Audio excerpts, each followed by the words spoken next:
Hey, what's up? I'm Tom White, and I am the sports editor for StreamSemester.com and the digital media instructor at the Morgan County High School, College, and Career Academy in Madison, Georgia. And I'm back in my studio. We are getting ready, trying to figure out how to handle graduation and award ceremonies and things like that to celebrate our students. And so I'm back in the studio, which is a good thing because other than home, this feels like home, and I'm glad to have this opportunity to kind of help recognize our kids.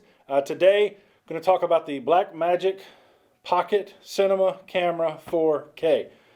It's a mouthful. BMD sent this to me because with the ATEM Mini Pro and the updates with that and the ATEM Mini, you can adjust your Blackmagic Cinema Camera, Pocket Cinema Camera through the software control with the ATEM Minis. So they sent me this for that. But I decided that since I'm doing so much recording that I would go ahead and use this for times when I'm not doing multicam and I'm not streaming things. So I wanted to give you my thoughts on this camera. When it came out, I was blown away.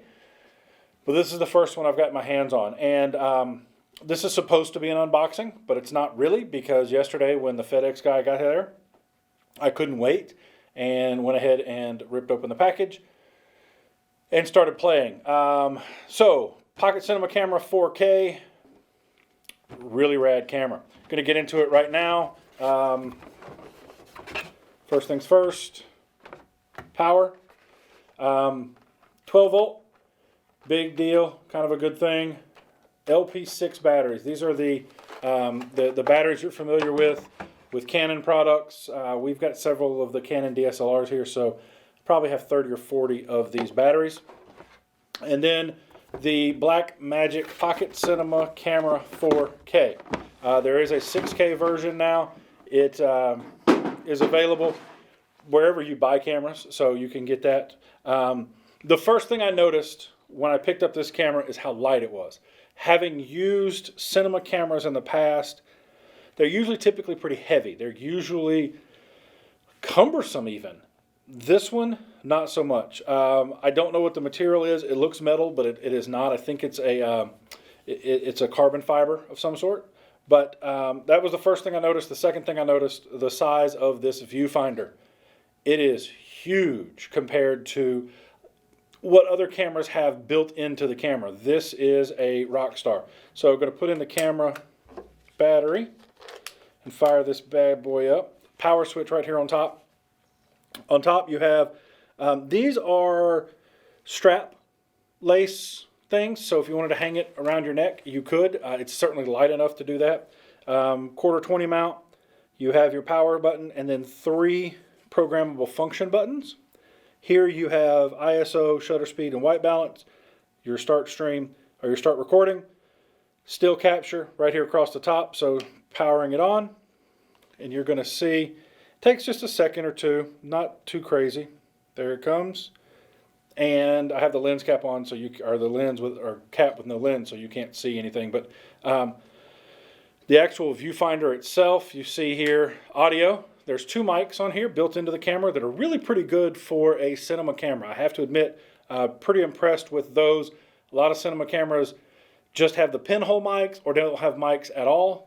These are pretty good. So you can see here how readily it picks up audio. Media indicators here. You have 2 media slots. They are right here. CFast and SD card.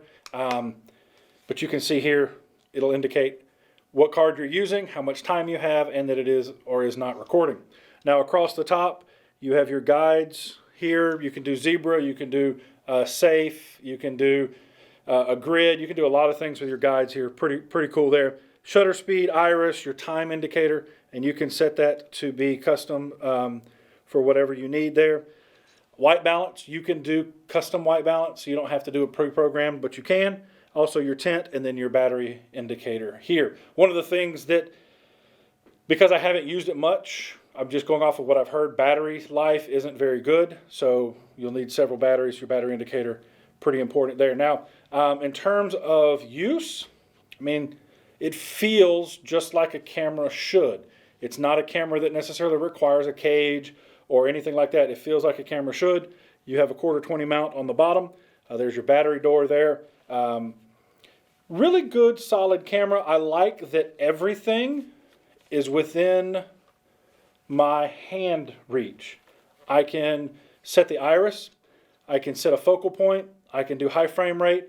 At 4K, it'll do 60 frames per second. At 1080, it'll do 120 frames per second. So if you want to do slow motion, here is a zoom.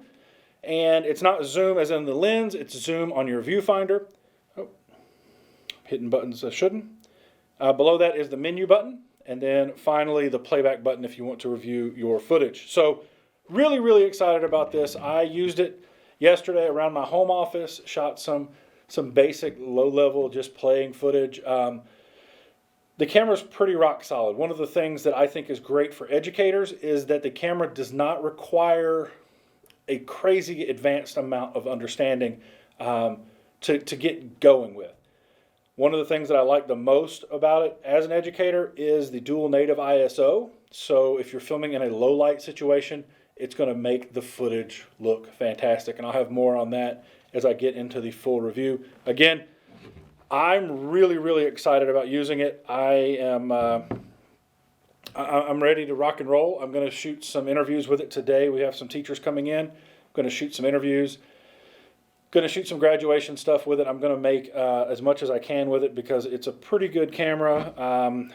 By pretty good, I mean pretty awesome. It certainly beats the DSLRs that I have and the video cameras that I have other than my Ursa. But it weighs a fraction of what the Ursa does, and it's pretty rock solid. So make sure that you stay tuned to streamsemester.com to get more about the Blackmagic Cinema Camera and the ATEM Mini Pro. Thank you for watching and have a great day.